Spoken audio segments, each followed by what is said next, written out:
got to be over here, right? The infestation. There it is, an astral rift. Oh.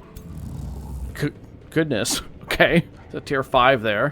Oh, not going over there. Hello everyone, welcome to episode 1 of this Let's Play of Age of Wonders 4 using the Chaos Gods from the Warhammer universe. Now if you didn't catch my extremely long episode 0 for this where I set up 3 of the 4 gods, I had already made Nurgle, but then I went through and I made Tzeentch, Slaanesh, and Khorne. I will show them off very briefly just in case you didn't see it. If you want to see me build them, then go check out that episode. It's very long, you just put it on your other monitor or whatever and do something else. I think it's pretty fun. I'm just kind of free-forming it. But we've got Khorne, Lord of Skulls here. We have Nurgle, Grandfather of Plague. We have Slaanesh, who thirsts. And then we have Tzeentch, Master of Mutation. So I've made the 4 Chaos Gods as closely as I felt I could in Age of Wonders 4. All Eldritch Horrors. I gave them different factions, different species.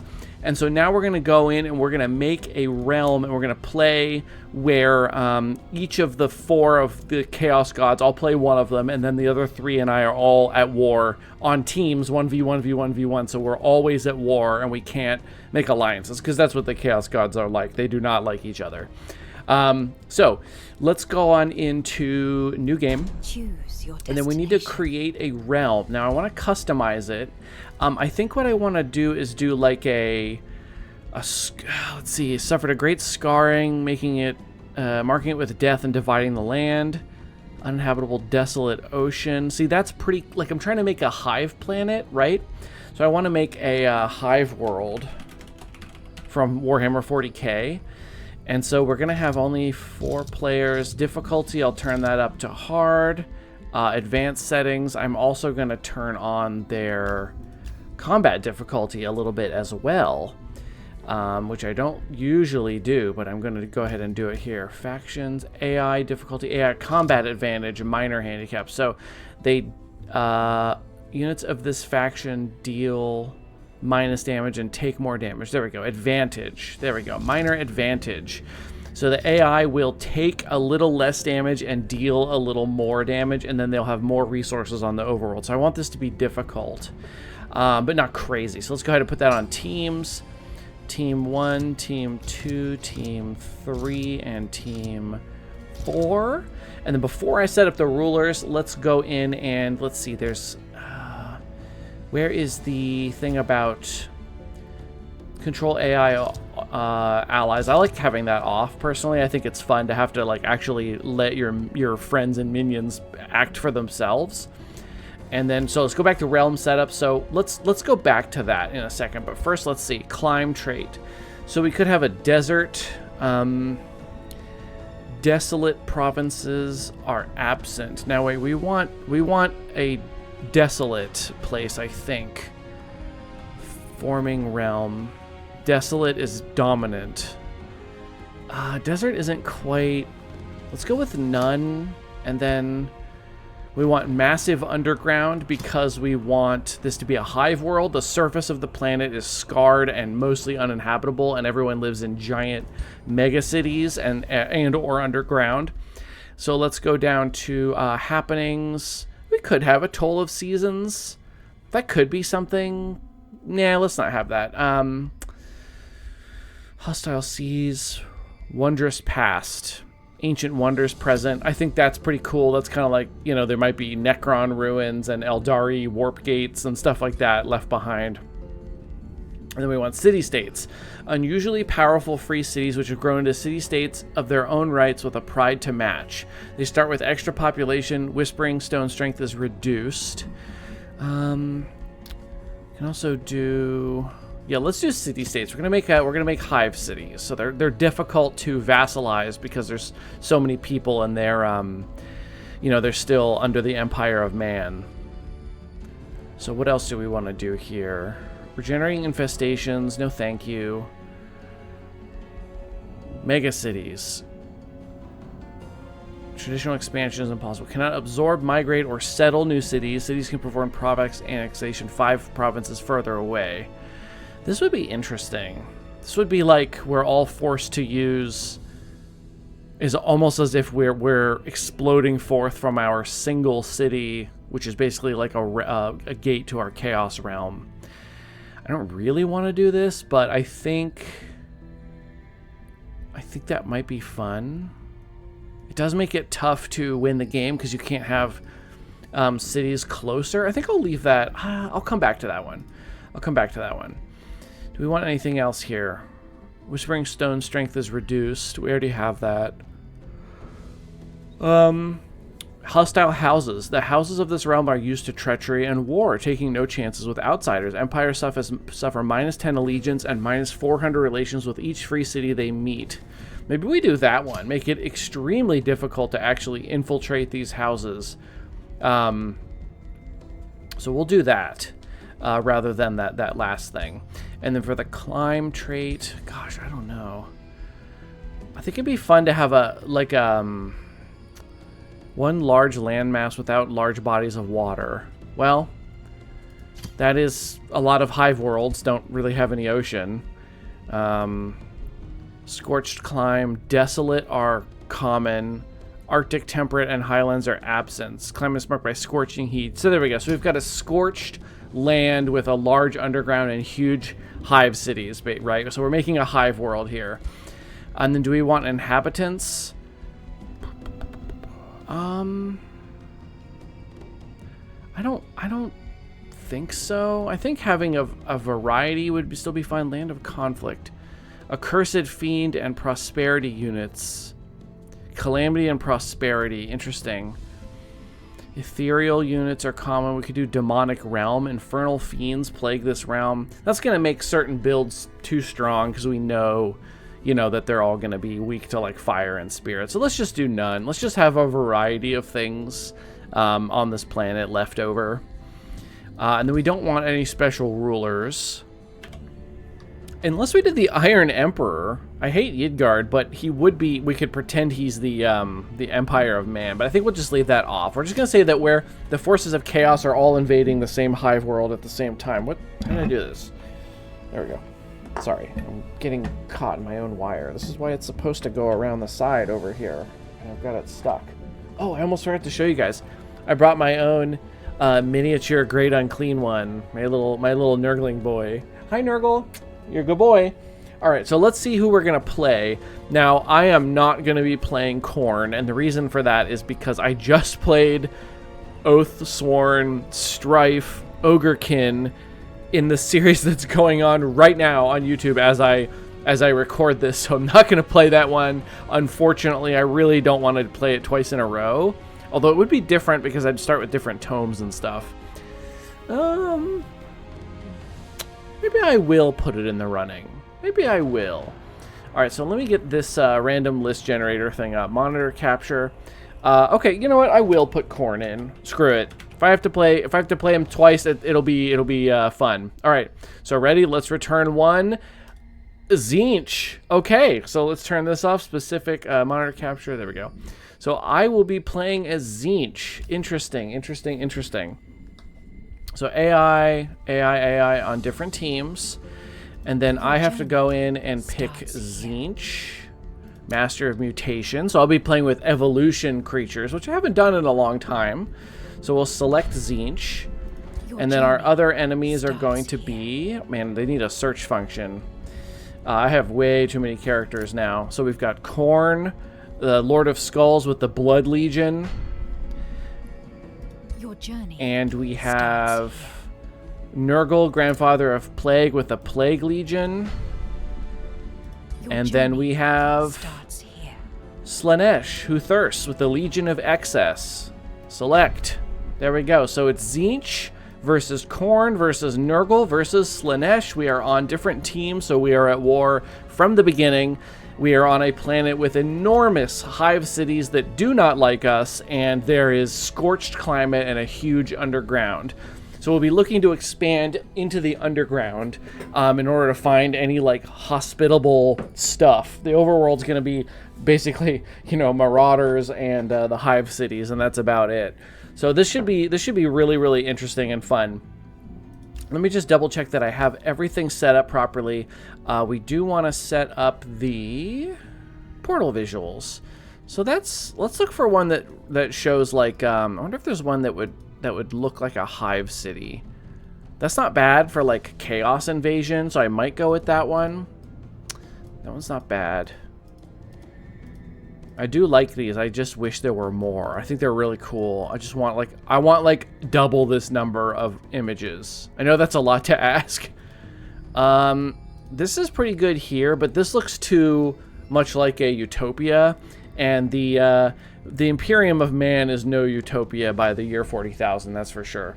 So we'll go with this. So let's confirm that, and in we go. We're going in with Tzeentch. We're playing the Mystics, and we've got Bird People and Mutation.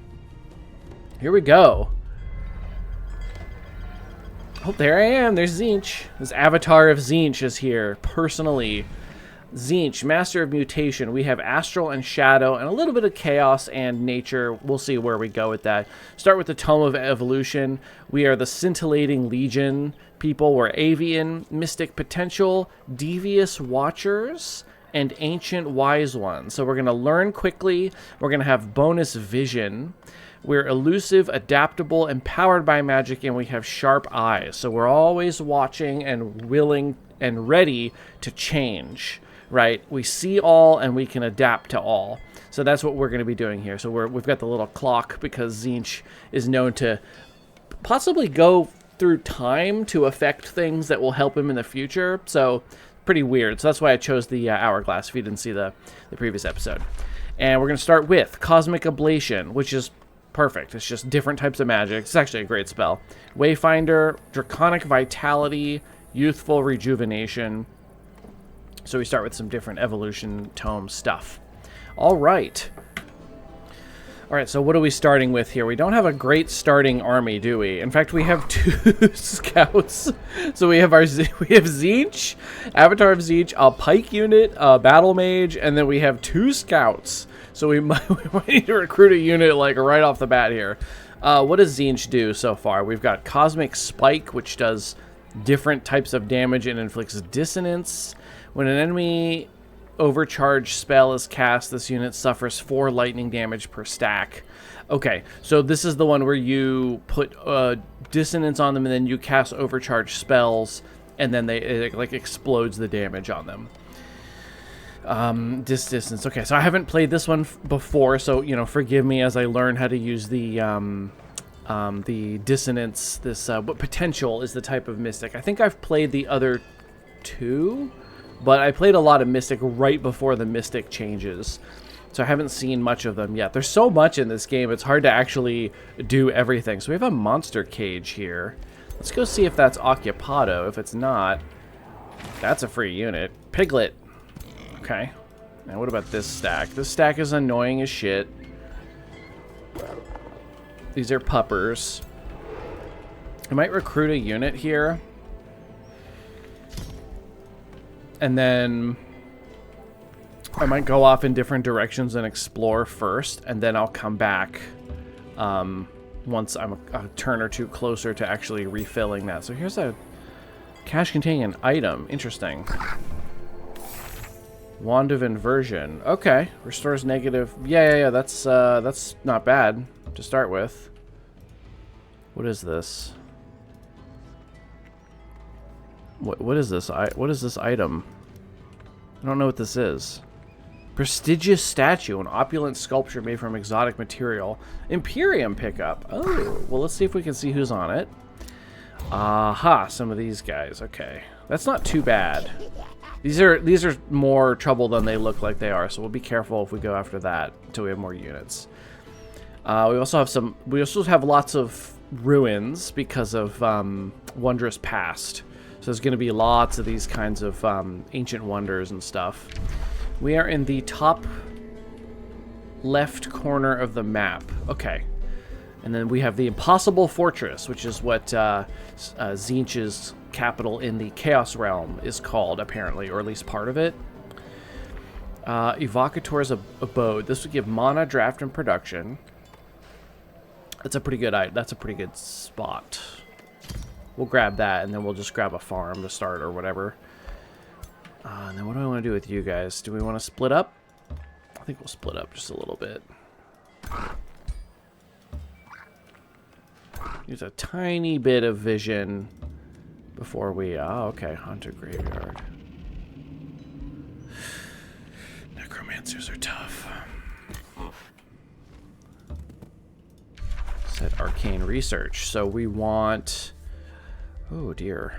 Slither Hatchlings or Wyvern Fledglings? The Wyvern Fledglings feel pretty Tzeentch-coded to me. I think I'll go with that.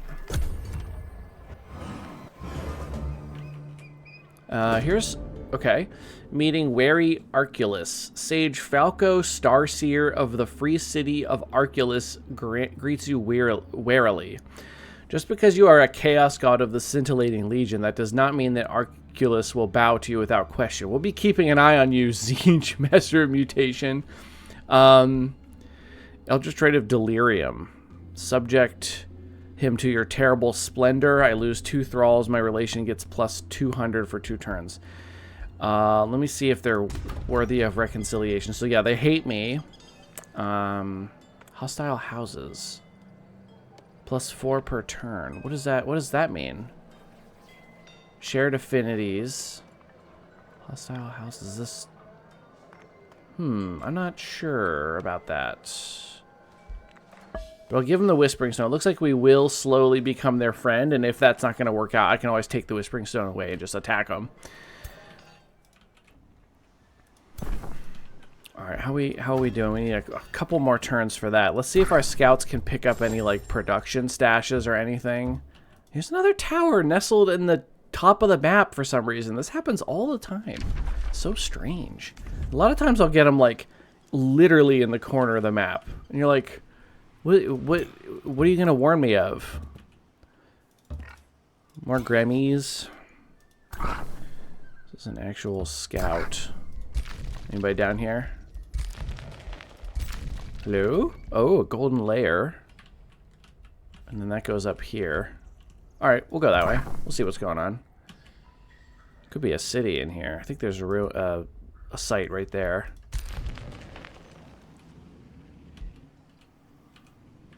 I think I'll have you guys go back. Just go take a look. Brigand camp. Let's see what's here. At the moment, pretty weak, but they do have 4 units, so their action economy is a little bit better than the stacks of 3. So we do have to wait until we have another unit before we go and fight some of this stuff, I think, in my opinion. Astral Wisp Ritual. This would give me a Wisp. It would have an upkeep of 8 mana. This is not too bad. It costs a Thrall, but I think early game, that could be nice. I might summon that next turn or the turn after when I have my other unit. Oh, it's expanding again. Where are you? Oh, below. Okay, I had a feeling there was somebody down here. Okay, so they are also going to hate me. These are some sort of goat people. Ancient goats. These people here are... Scintillating Legion. That's just gonna happen. You just have to kind of suspend our disbelief that I'm fighting my own people as Tzeentch.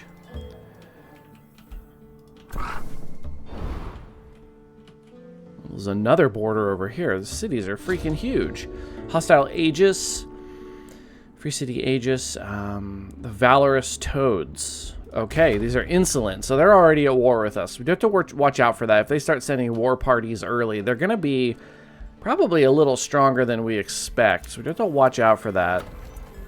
We are ready to expand. We want to grab a farm. We can't. There's no farmland here anywhere. Uh-oh.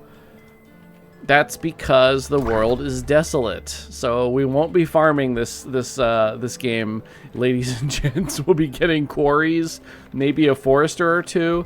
I'll get a forester because that's the only way we're going to be able to grow faster is by boosting like the storehouse, because we're not going to get any farms. So we're going to have little shitty cities. Here we go. Where's my other units? Okay, it's time for you to come back, I think. So that's all I have until I build that unit, and then I'll summon a thing as well.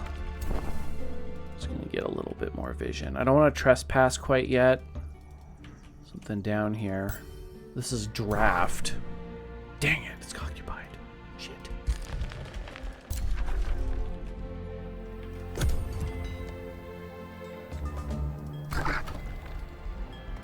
Boost that for 36. It's probably worth doing that so I can start like getting going. I might grab yet another scout. Just to try to find all the pickups before anybody else can. Let's get the Wisp. Cost a Thrall. I don't know why it costs a Thrall. I feel like that's pretty expensive for an Astro Wisp. I feel like this should summon 2 Wisps and maybe take double the casting points, but still cost 1 Thrall. But whatever. I guess hitting this they can get done. But look at this, 45 health. Oof. Not good. Okay, so we'll go over here. Probably punch these stupid Refugi units. I think we can go fight them right now. Just gonna have my group stick together here. If I retreat and have only, say, this one engaged, then they won't be in the invasion borders. All right, let's do this one manually. Always do the first one manually. Sorry that I didn't pick you, little Nurgle. I'm so sorry about that, buddy.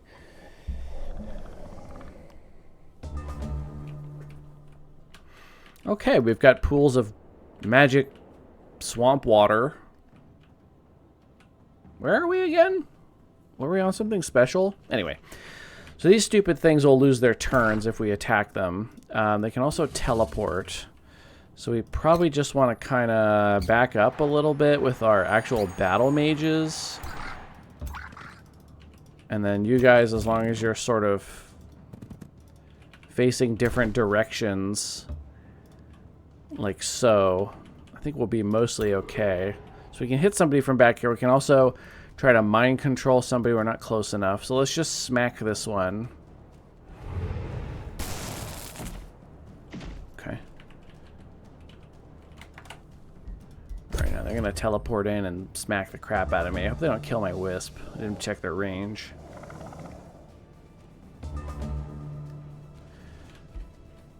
So overcharge will do plus 25% damage. So I might just do that. I might just hit another one with dissonance. Oh no, because if I cast this, it can't explode the damage on this one. I wonder if it uses it up. Let's find out for science. Oh crap. No, yeah, see, it removes the dissonance but doesn't actually hurt him. Interesting. Very interesting. I literally am just going to back this guy up. This guy also has 45 health, but no defenses at all. Oh my god. That is so garbage.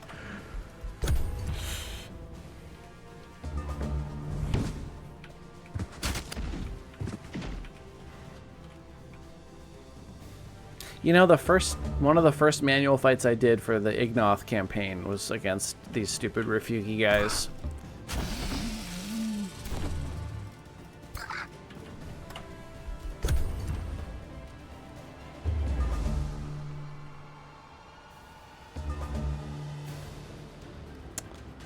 Like, comment, and subscribe if you think this is a fun mechanic. At least they have a really small hit points, because otherwise that would be just absolutely miserable.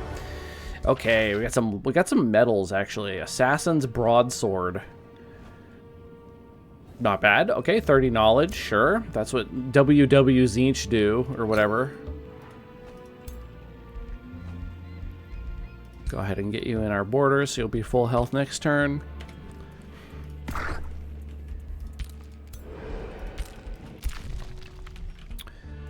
Let's go see if there's anything down here. Oh, there's something down here. Did I go down here? I did not. Let's go down. Take a look. Nothing. Just possibly some space for me to make my own city. Go back up and let's go keep an eye on this city. Summon Wyvern Fledgling is ready. So we're going to need a lot of mana, I think. Select new research. Ciphers of Dissonance, which inflicts dissonance on enemy units. Non-mystic units can now inflict dissonance. Maybe. For 10 turn, target own city contributes 1 arcane inspiration to a random spell each turn. Oh yeah, I forgot about that mechanic. But loses production income. Goodness. Rapid evolution enchantment. Well, let's go with that for now. We want rapid evolution. That's Tzeentch. It's extremely Tzeentch coded. Evil presence linglers. Yep. And how does this work again? Each time you cast it, a spell you get. Where does it show the whatever you call it? You know what I'm talking about? I don't remember. It's like whenever you cast...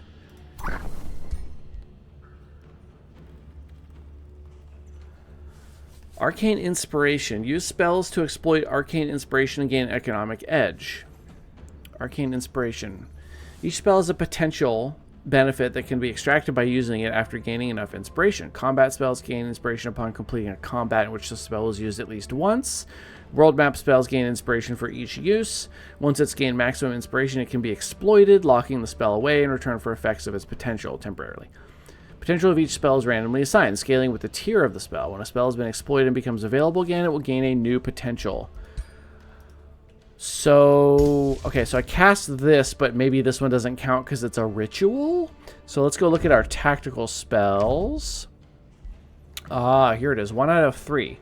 For 10 turns, gain 3 Imperium income once I've locked that away. Oh, interesting. Really interesting.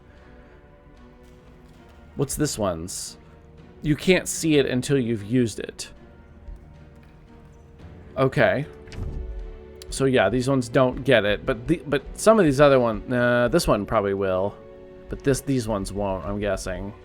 Well, this one might, but it's a transformation, so I'd have to have control of 3 races in order to do it. We're only making 7 mana per turn. It's not great.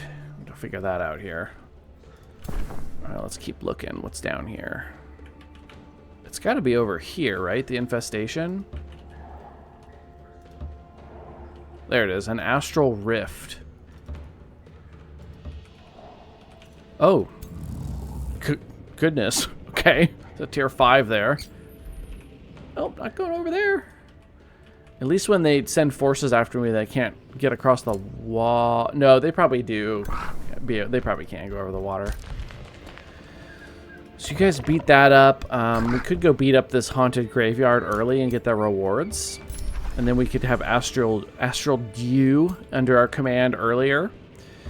Let's go ahead and start this fight, but then we're going to have to do it on the next episode because we are about a minute away from running out of time.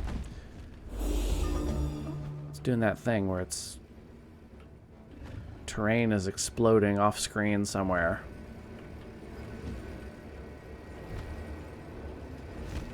What is that sound? Is there a construction site under here? What the... what on earth? This sounds like an engine. Alright, well, let's end this episode here. We've got just a simple bone wyvern, and then hopefully we can not let the necromancer revive it, so we can hopefully stand on its corpse after we take it down. And then a basic zombie. Does this inflict decaying? Yes, so to be careful of that. Other than that, pretty easy. What kind of people are you? Reaver Fae. Oh, they're spooky. Real spooky. And then these are Reaver Fae as well. And then this is, of course, just a Bone Wyvern, which are pretty cool looking. They do blight damage. I don't think we have... I know Arcane Guard have extra resistance instead of... Yeah, no, we don't have any particular defenses. Is this a large target? It is. Okay, so pikes will do more damage to that. Perfect. Okay, so let's end this episode here. I hope you've enjoyed episode 1 of this Let's Play of the Chaos Gods invading a hive world all at the same time and fighting each other over it. So this is going to be fun. If you're into Warhammer lore, you know, let me know which of the 4 is your favorite. Hopefully you're rooting for me, even if you don't like Tzeentch, but this is going to be really fun. I had such a fun time making these characters. I was really impressed with the different visualizations I was able to make for the characters. This is the one I struggled with the most. to actually make his physical form. If you look up pictures of him, it's like all over the place. There's like a chunky little gremlin guy with tentacles, and then there's like the two-headed bird, and it's like, okay, well, what the heck does Tzeentch look like? But I guess of all the Chaos Gods, Tzeentch's appearance is the most cryptic because he is sort of the sneaky god, the sneaky one, and he's also about mutation, so maybe he looks different every time. So thanks again for watching. Like and subscribe if you haven't already. Check the link below for my Patreon if you want to support the channel and show up in my games. I will be naming cities and heroes and items and stuff I make after my YouTube commenters and Patreon supporters when we get to that point in this playthrough, so make sure you're on the lookout for that. So, thanks again for watching, and I'll see you in the next episode.